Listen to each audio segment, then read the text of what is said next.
like CEOs of large companies. Okay. How many of you guys have ever had a kid before? Okay, you back there. Do you mind explaining to the audience the woman's state of mind mentally and physically about 2 weeks after having a kid?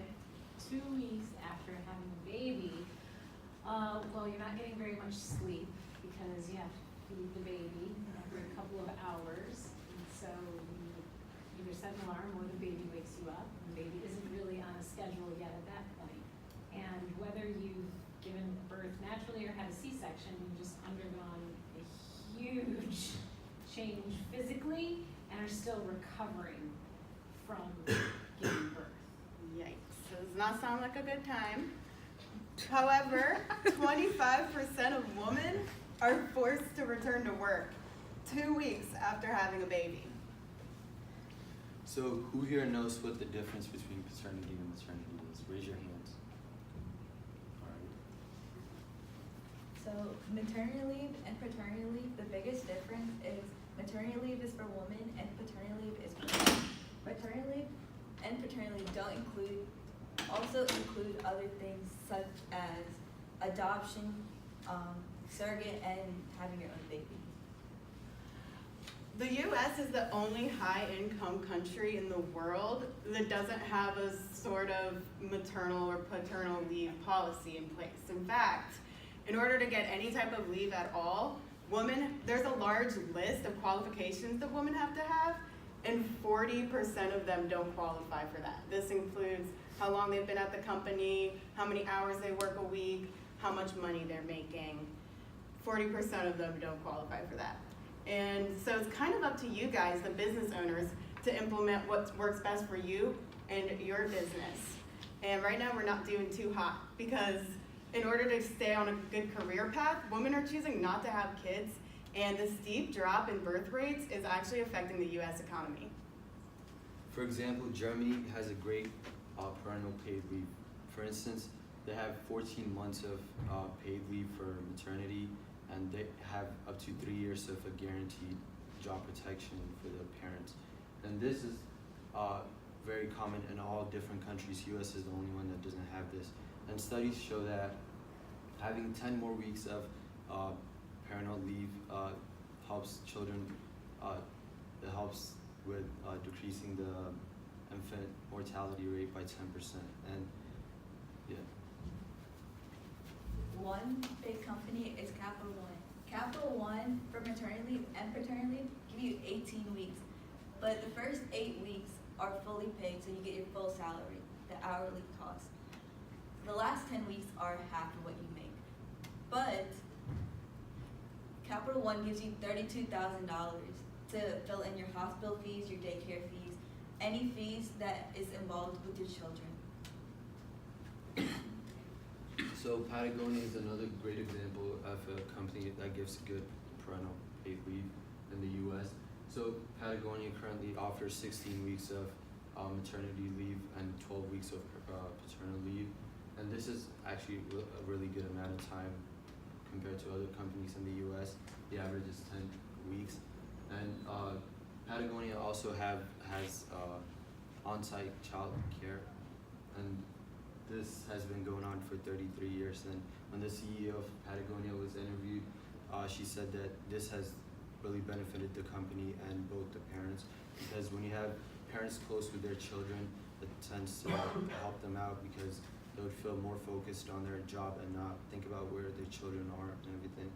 And some of the studies that came from Patagonia are like the benefits Patagonia has received by having childcare is 50% reduction in tax benefits, and employees tend to return to the company 30%. Them tend to return, and there's an increased engagement of 11% and unrecouped cost of 9% for the. Another company that leads by great example as far as parental leave goes is Google. Google offers mothers 24 weeks paid maternity leave on top of 11 weeks unpaid should the moms want a little bit more time. On top of their 4 daycare centers they have on every campus, they also offer mothers with one-on-one consultation in order to plan and go over their daycare schedules. Google also offers their mothers a $500 bonus in order to spend on baby bonding time while they're on their parental leave.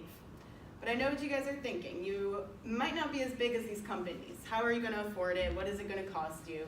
The answer is nothing.